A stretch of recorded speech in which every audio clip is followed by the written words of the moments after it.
नाटक देखो, सुनो सुनो सुनो सुनो, नाटक देखो, नाटक देखो। नमस्कार नमस्कार, आदाब और सत श्री अकाल।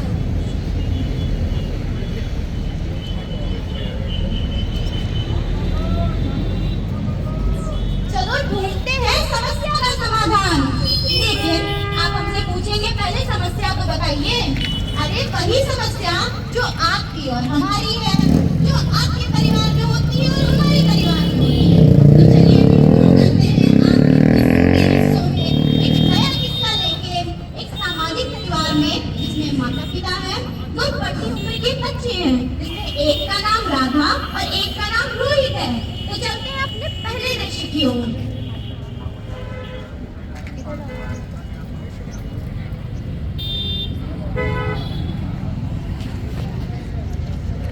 राधा, तुम फिर से पढ़ाई में लग गई।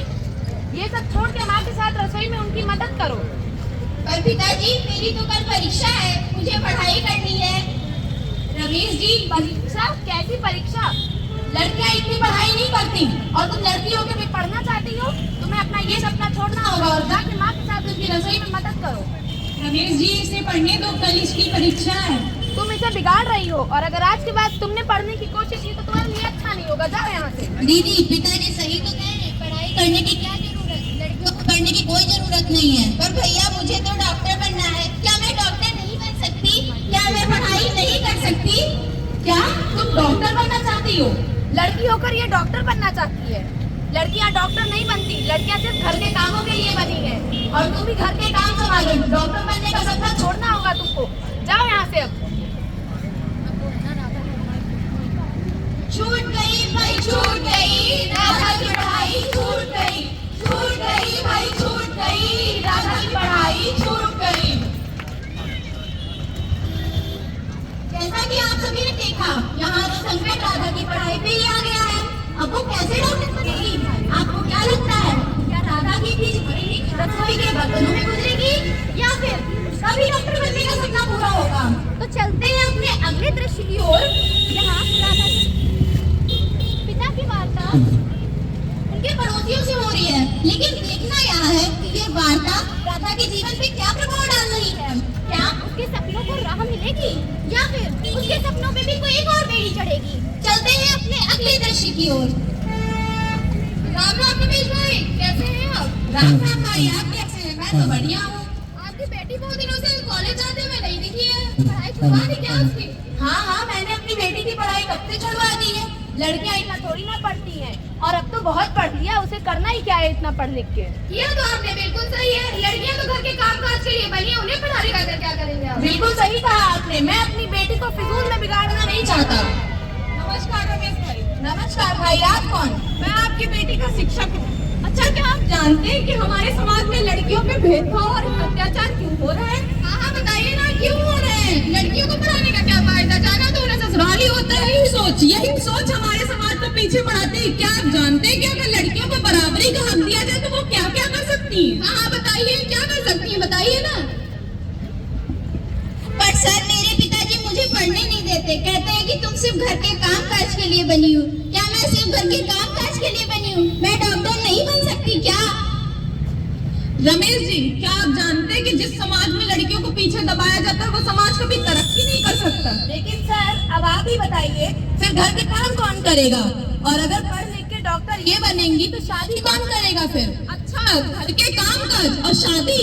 आपकी बेटी की पढ़ाई से ज्यादा उसकी शादी जरूरी है आपके लिए? क्या आप चाहते हैं कि आपकी बेटी का सपना अधूरा रह जाए?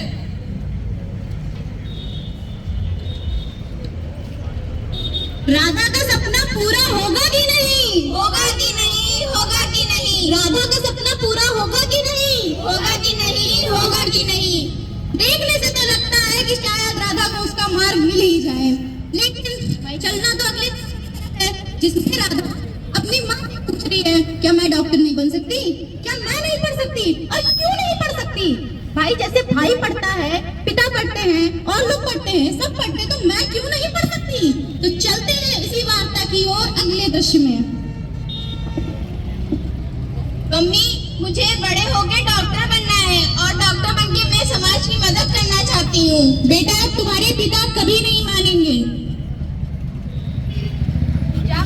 बेटी के साथ गलत कर रहा हूँ? क्या मैं उसका सपना तोड़ रहा हूँ? क्या सच में बेटियों का पढ़ना इतना ही जरूरी है जितना लड़कों का पढ़ना? राधा, मुझे माफ कर दो, मैं तुमसे माफी मांगना चाहता हूँ। अब तुम अपने सपने पूरे कर सकती हो और तुम्हें जो बनना है तुम वो बन सकती हो। सच पिताजी, क्या मैं भी डॉक्टर बन सकती हूँ? क्या मैं भी पढ़ सकती हूँ? क्या मेरा सपना पूरा होगा? क्या मैं भी डॉक्टर बनूंगी? अरे दीदी, पिताजी ने आपको परमिशन दे दी। हाँ भैया, मुझे माफ कर दो दीदी, मैं भी अब आपकी मदद करूंगा। आया, मैं डॉक्टर बनूंगी। वाओ! जैसा कि आपने देखा, अब तो स्पष्ट है कि राधा भी डॉक्टर बनेगी, अपने सपनों को पूरा करेगी और खुले आसमान में जितना ऊंचा उड़ना चाहती है उतना ऊंचा उड़ेगी। लेकिन हमारे देश में अभी भी कुछ शेष है, तो चलते हैं उस शेष को जानने के लिए। याद रखें, समाज में लड़का लड़की में कोई फर्क नहीं होता। समाज में समानता से ही समाज आगे बढ़ सकता है। क्या खूब कहा है और सही भी तो कहा है। शिक्षा का अधिकार हर किसी को है, फिर चाहे वो बेटा हो या बेटी। आपसे आप ही सोचिए। चलिए मैं आप ही से प्रश्न कर लेती हूँ। सोचिए, अगर कल्पना चावला के पिता ने कहा होता, बेटी अरे लड़कियां अंतरिक्ष नहीं छूती, जाना नहीं, तो क्या होता? क्या उनका नाम भी इतिहास में दर्ज हो पाता? चलिए एक और प्रश्न पूछते हैं। अगर मैरी कॉम के पिता ने कहा होता कि बेटा लड़कियां मुक्केबाज नहीं होती, घर से बाहर पल्लू डाल के जाना, तो क्या उनका नाम इतिहास में दर्ज होता?